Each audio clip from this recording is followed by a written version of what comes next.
YouTuber मौसीकी कहानियों में आपका स्वागत है। हम सुन रहे थे चंद्रनाथ की कथा। पिछली कथा में हमने जाना कि चंद्रनाथ काशी जाकर के सरयू नाम की एक लड़की से विवाह कर लेता है, जिसकी आयु बहुत कम होती है। उसकी माँ काशी में ही खाना बनाने का कार्य करती है और स्वयं को विधवा बताती है। चंद्रनाथ विवाह करके सरयू को घर ले आता है। चंद्रनाथ के पिता का देहांत हो चुका है और उसके चाचा से उसकी अच्छी बनती नहीं है। सरयू चंद्रनाथ के साथ उसके घर में रहने लगती है। चंद्रनाथ के मामा और मामी भी चंद्रनाथ के साथ ही रहते हैं, किंतु मामी सरयू को पसंद नहीं करती। किंतु सरयू अपने पति के आसपास एक रेखा सी खींच देती है। वो अपने पति चंद्रनाथ को बहुत श्रद्धा करती है, किंतु चंद्रनाथ उससे प्रेम चाहता है। सरयू प्रेम का प्रतिदान नहीं दे पाती। वो हमेशा डरी और सहमी रहती है और एक दिन चंद्रनाथ को इसका कारण पता चल जाता है। उसे पता लगता है कि सरयू की माँ पतिता थी। चंद्रनाथ सरयू को काशी भेज देता है और फिर बहुत दिनों तक उसकी कोई खबर नहीं लेता। जब सरयू को काशी भेजा जा रहा था तो वो गर्भवती थी। अब चंद्रनाथ को जब ये खबर मिलती है कि उसको पुत्र हुआ है तो वो बहुत वर्षों बाद लौट करके काशी आता है और वहाँ सरयू से मिलता है। अब आगे की कथा सुनते हैं। अब पति पत्नी में इस तरह बातचीत हुई। चंद्रनाथ ने कहा, बहुत अस्वस्थ हो गई हो। सरयू उसके मुंह की ओर देखकर कुछ हंसी, जैसे कहना चाहती हो कि इसमें आश्चर्य ही क्या है। चंद्रनाथ इसके बाद शिशु को लेकर और अधिक व्यस्त हो गया। सरयू ने उसके जूते का फीता खोल दिया, शरीर से कोट कमीज एक एक करके निकाल दिया, पंखा लेकर झलने लगी और गमछा भिगोकर पोंछ दिया। ये सब काम उसने इस नियमित ढंग से किया जैसे ये उसका रोज का काम हो, जिसे जीवन में फिर देख पाने की आशा भी नहीं थी। उसका आज अकस्मात इतने दिनों बाद इस तरह आ जाना कितने आंसू और दीर्घ निश्वास छोड़ने की बात थी, परंतु यह कुछ भी नहीं हुआ। सरयू ने ऐसा भाव दिखलाया जैसे उसके पति रोज ही आते हों। आज भी आए थे, बस कुछ देर हो गई थी, कुछ समय निकल गया था। परंतु चंद्रनाथ का व्यवहार दूसरी तरह का था। विशु के साथ इस तरह घुल मिलकर बातचीत हो रही थी जैसे घर में और कोई हो ही नहीं। घर में विश्वेश्वर के अलावा मंद बुद्धि वाला और कोई नहीं था, वरना वह समझ जाता कि चंद्रनाथ खुद ही दब गया और उसी को छिपाने के लिए जानबूझकर मुंह फेरकर पुत्र को लेकर व्यस्त हो गया था। सरयू ने कहा, बेटा खेलते क्यों नहीं? विशु चारपाई से उतरने लगा। चंद्रनाथ ने उसे ठीक तरह से उतार दिया। इसके पहले उसने माता को प्रणाम करते देखा था, इसलिए उतरते ही पिता के चरणों में चट से प्रणाम करके वह भाग गया। चंद्रनाथ ने हाथ पकड़ना चाहा, परंतु तब तक वह पहुंच से बाहर निकल गया था। सरयू ने उसकी छाती पर हाथ रखकर कहा, तुम्हारे शरीर में तो अब कुछ नहीं है, अस्वस्थ थे क्या? नहीं, अस्वस्थ तो नहीं था, तो शायद बहुत चिंता करते थे। चंद्रनाथ ने उसके मुंह की ओर देखते हुए कहा, तुम क्या सोचती हो? सरयू ने उस बात का जवाब नहीं दिया। दूसरी बात छेड़ दी, देर हो रही है, नहा लो। चंद्रनाथ ने पूछा, मकान मालिक कहाँ गए हैं? वे विश्वेश्वर नाथ के पूजा दर्शन को गए हुए हैं, शायद शाम तक लौटेंगे। तुम उन्हें क्या कहकर पुकारती हो? बराबर काका कहकर पुकारा, अब भी वही करती हूँ। चंद्रनाथ ने और कुछ नहीं पूछा। सरयू ने पूछा, साथ और कौन आया है? हरि और मधु आए हैं, वे डाक बंगले में हैं, यहाँ लाने का शायद साहस नहीं हुआ। चंद्रनाथ खाने बैठा तो सामने पूड़ी की थाली देखकर कुछ विस्मित हुआ। नाखुश होकर थाली ठेल कर कहा, यह क्यों? रिश्तेदार हूँ मैं या मजाक करती हो? सरयू अप्रतिभ हो गई, उदास होकर बोली, खाओगे नहीं? चंद्रनाथ ने कुछ देर तक सरयू के मुंह की ओर देखकर कहा, दोपहर को क्या मैं पूरी खाता हूँ? सरयू मन ही मन दुखित होकर चुप रही। चंद्रनाथ ने कहा, आज तुम मुझे पहले पहल खिलाने बैठी हो या मैं क्या खाता हूँ यह भी भूल गई? सरयू की आंखों में आंसू आ गए। सोच रही थी वह दिन गए। बोली, भात खाओगे? किंतु किंतु क्या खत्म हो गया? नहीं, सो नहीं, मैं अभी बनाए देती हूँ।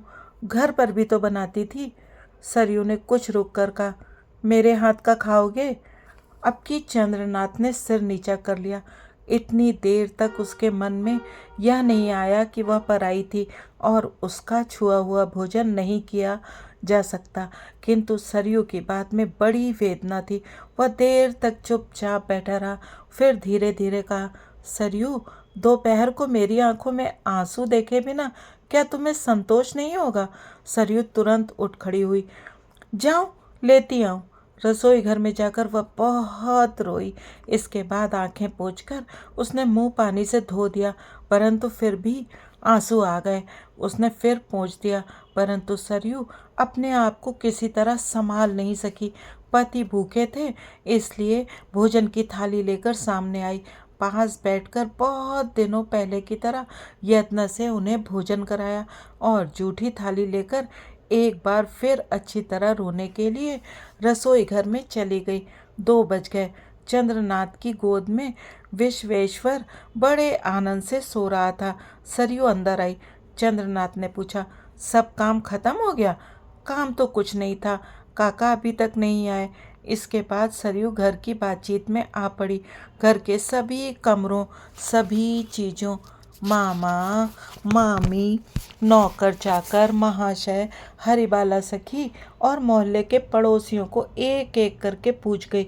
इतनी देर तक दोनों में से किसी को याद नहीं आया कि सरयू को यह सब जानने से कोई फायदा नहीं और बातें बतलाते समय चंद्रनाथ को भी दुखित होना चाहिए था। कुछ लज्जा, कुछ घबराहट और कुछ संकोच आवश्यक था। एक बड़ी खुशी से पूछता और दूसरा बड़े उत्साह से जवाब देता था, बिल्कुल ऐसे जैसे दोनों अलग हो गए थे और फिर मिल गए थे। सहसा सरयू ने पूछा, शादी कहाँ की? यह जैसे बिल्कुल मजाक की बात हो।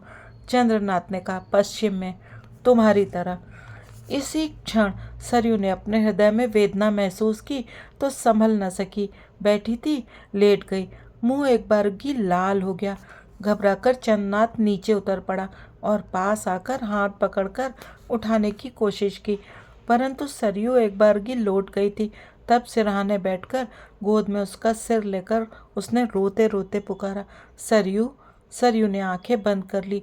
उसके दोनों होंठ हिले और अस्फुट स्वर में वह क्या बोली समझा नहीं जा सका। चंद्रनाथ बिल्कुल डरकर पानी के लिए आवाज़ लगाने लगा।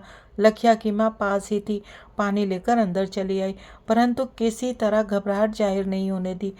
बोली, बाबू, यह अभी दूर हो जाएगा, ऐसा बीच बीच में हो जाता है। इसके बाद आंखों पर पानी डाला गया, हवा की गई और शिशु ने आकर 2-1 बार बाल खींचकर पुकारा, माँ। सरयू को कुछ होश हुआ और वह लज्जित होकर माथे पर आंचल खींचकर उठ बैठी। लखिया की माँ अपने काम से चली गई। सरयू हंस पड़ी, बड़ी क्षीण और मधुर हंसी हंसकर बोली, डर गए थे? चंद्रनाथ की दोनों आंखें डबडबा गई थीं। अब कि आंसू ढलक पड़े तो हाथ से पोंछ दिया। कहा सोचता था कि शायद सब खत्म हो गया। सरयू ने मन ही मन सोचा, तुम्हारी गोद में सर था, ऐसा सौभाग्य क्या इस अभागिन का है? फिर प्रकट में बोली, ऐसा दौरा बीच बीच में आ जाता है, सो तो देखता हूँ, कहकर चंद्रनाथ बड़ी देर तक चुपचाप बैठा रहा। इसके बाद पॉकेट से चाबियों का एक जंग लगा हुआ गुच्छा निकालकर सरयू के आंचल में बांधकर बोला, ये रहा तुम्हारा चाबियों का गुच्छा, मेरे पास रखकर चली आई थी ना, आज फिर लौटा दिया, देखो तो इसका कैसा उपयोग किया गया। सरयू ने देखा कि उसकी प्यारी चाबी में जंग लग गया है। हाथ में लेकर बोली, उसे क्यों नहीं दिया? चंद्रनाथ का सूखा हुआ उदास चेहरा अकस्मात खिल गया और दोनों आंखें असीम स्नेह से चंचल हो उठी। फिर भी अपने को संभाल कर कहा, उसे ही तो दिया है सरयू। सरयू ठीक न समझ सकी। क्षण भर पति को संदेहात्मक दृष्टि से देखकर मधुर स्वर से बोली, मैं नई बहू की बात कर रही हूँ, तुम्हारी दूसरी स्त्री, उसे क्यों नहीं दिया? चंद्रनाथ अब अपने को संभाल नहीं सका। सहसा दोनों हाथ बढ़ाकर सरयू का मुंह अपनी छाती पर खींचकर कह उठा, उसे ही दिया है सरयू, उसे ही दिया है। मेरी दो स्त्रियां नहीं हैं, एक हैं, और वह पुरानी नहीं होती, वह हमेशा नई ही रहती है। पहले उसे जब इस काशी से विश्वेश्वर को चढ़ाए गए प्रसाद की तरह छाती से लगाकर ले गया था, उस दिन जैसी नई थी, आज भी उसे जैसे विश्वेश्वर के पांव से उठाकर ले जाने के लिए आया हूँ, तो भी उतनी ही नई है। संध्या दीप जलाकर बेटे को गोद में लेकर सिर पति के पांव के पास रखे बैठकर सरयू बोली, काका से भेंट किए बिना तुम्हारा जाना नहीं होगा, आज रात को तुम्हें रुकना होगा। चंद्रनाथ ने कहा, वही सोच रहा हूँ, आज शायद मेरा जाना नहीं होगा। सरयू बड़ी देर से कुछ कहना चाहती थी, किंतु लजा रही थी और समय भी नहीं मिला। अब उसने कहा, तुमसे अब लाज कैसी? चंद्रनाथ सरयू के मुंह की ओर देखकर चुप रहा। सरयू ने कहा, सोचती थी तुमको एक पत्र लिखूं। लिखा क्यों नहीं? मैंने मना तो नहीं किया था। सरयू ने कुछ सोचकर कहा, डरती थी कि तुम नाराज होगे, फिर कब आओगे? जब कहोगी तब आऊँगा। सरयू के मन में एक बार फिर हुआ कि वह बात तभी कहेगी, परंतु दूसरे ही क्षण उसने सोचा कि आदमी के शरीर का क्या भरोसा, अभी न कहने पर शायद फिर न कह पाऊँ। हो सकता है कि चंद्रनाथ आए, परंतु कौन जाने, तब तक कहीं राख बनकर उड़ न जाए। इसी से सोच विचार कर कहा, तुमसे मुझे अब कोई लाज नहीं आती। यह बात तो हो गई, और कुछ कहोगी? सरयू ने कुछ रुक कर कहा, मेरी जीने की इच्छा नहीं होती, इस तरह जीना अब अच्छा नहीं लगता। चंद्रनाथ ने यह सोचकर, यह परिहास सा नहीं लगता, अच्छी तरह से उसने देखा सरयू का चेहरा जर्द हो गया था। डरते डरते कहा, सरयू, कोई भयानक रोग तो नहीं हो गया है? सरयू ने उदासी से हंसकर कहा, सो तो कह नहीं सकती, बीच बीच में छाती में एक दर्द सा महसूस करती हूँ। चंद्रनाथ ने कहा, और यह मूर्छा? सरयू हंस पड़ी, ये कुछ भी नहीं है। चंद्रनाथ ने मन ही मन कहा, जो होना था हो गया, अब सब कुछ लगाकर भी तुम्हें निरोग करूँगा। सरयू ने कहा, तुमसे एक भिक्षा चाहती हूँ, दोगे? क्या? अपने लिए कुछ भी नहीं चाहती। तब जब मेरी मौत का समाचार सुनो, उसी समय उसने लड़के को चंद्रनाथ के पाँव के पास बैठाकर फिर कहा, तो एक बार यहाँ आकर बच्चे को ले जाना। चंद्रनाथ ने बड़े आवेश से विशु को छाती से लगाकर उसका मुंह चूम लिया। इसी समय बाहर से कैलाश चंद ने पुकारा, दादा विशु। विश्वेश्वर पिता की गोद से झटपट उतर पड़ा। दादा! सरयू उठ खड़ी हुई। वे आ गए। कुछ देर बाद कैलाश चंद विश्वेश्वर को गोद में लेकर आंगन में आए। चंद्रनाथ भी बाहर आया। कैलाश चंद ने इससे पहले चंद्रनाथ को कभी नहीं देखा था, देखकर पहचाना नहीं। देखते रहे। लड़के ने परिचय करा दिया, हाथ बढ़ाकर कहा, वो बाबा आए। चंद्रनाथ प्रणाम करके खड़ा रहा। कैलाश चंद ने आशीर्वाद देकर कहा, आओ बाबा, आओ। किंतु चंद्रनाथ ने जब वृद्ध से कहा कि कल इन्हें ले जाऊंगा, तो उसके कलेजे में जैसे एक साथ ही सैकड़ों तीर चुभ गए। खुद ही क्या कह गए, खुद ही नहीं सुन सके, किंतु चंद्रनाथ ने सुना। जैसे धीमी आवाज में बहुत दूर से किसी ने कहा, इससे बढ़कर खुशी की बात और क्या है? सरयू यह सुनकर खुश नजर नहीं आई। उसकी दोनों आंखों में आंसू बह चले। पति के दोनों पाँव को माथे से स्पर्श करके उसने कहा, पाँव की धूल ही देकर इस अभागिन को यहीं छोड़ जाओ, मुझे मत ले जाओ। चंद्रनाथ ने कहा, क्यों? सरयू जवाब नहीं दे सकी, रोने लगी। उसकी आंखों के सामने वृद्ध कैलाश चंद्र का दयनीय चेहरा नाच उठा। चंद्रनाथ ने कुछ देर चुप रहकर कहा, मैं तुम्हारा पति हूँ, मैं अगर तुम्हें ले जाना चाहूँ तो तुम्हारी अनिच्छा से कुछ नहीं होने का। मैं विशु को यहाँ नहीं छोड़ सकता। सरयू ने देखा उसे कुछ नहीं कहना है। दूसरे दिन प्रातःकाल कैलाश चंद ने विश्वेश्वर को और दिनों की तरह गोद में उठा लिया। शतरंज की पोटली लेकर शंभू मिश्र के घर आए। उन्हें पुकार कर कहा, मिश्रा जी, आज मेरे आनंद का दिन है। विशुदा आज अपने घर जाएंगे। बड़ा हो गया है भाई, अब इसे मामूली घर में बांध कर नहीं रखा जा सकता। मिश्रा जी आनंदित नजर आए। कैलाश चंद ने शतरंज बिछाने को कहा, आज हम लोगों का दिन है, तुम्हें 2 बाजी मात करके जाऊंगा। किंतु खेल के शुरू में ही कैलाश चंद्र एक एक करके हारने लगे। हाथी की जगह किश्त और किश्त की जगह घोड़ा। इसी तरह बहुत गड़बड़ हो गया।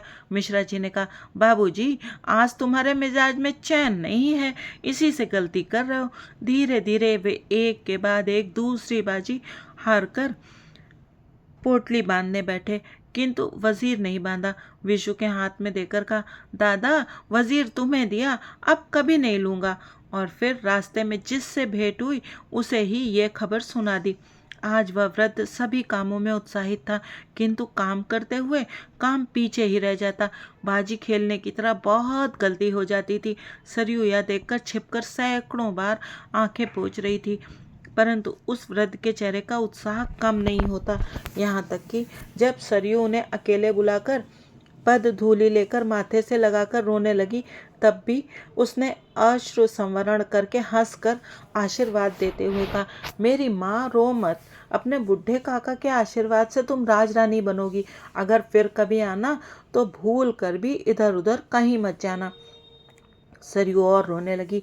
छाती में केवल उस दिन की बात घुमड़ घुमड़ कर उठने लगी जिस दिन वह रास्ते की निराश्रिता भिखारिन बनकर काशी आई थी। और आज सरयू ने कहा, काका मुझे छोड़कर रह न सकोगे? कैलाश चंद ने कहा, अब कितने दिन माँ? किंतु मन ही मन का, अब की पुकार हुई है, इतने दिनों तक चलते हुए प्राण के उड़ जाने का उपाय हो गया है। सरयू ने आंखें पोंछते पोंछते व्याकुल होकर कहा, मुझ में दया माया नहीं है। बुढ़े ने रोकर कहा, छी माँ, ऐसी बात मत कहो, मैं तुम्हें पहचानता हूँ। रात के 10 बजे सभी स्टेशन आ पहुँचे।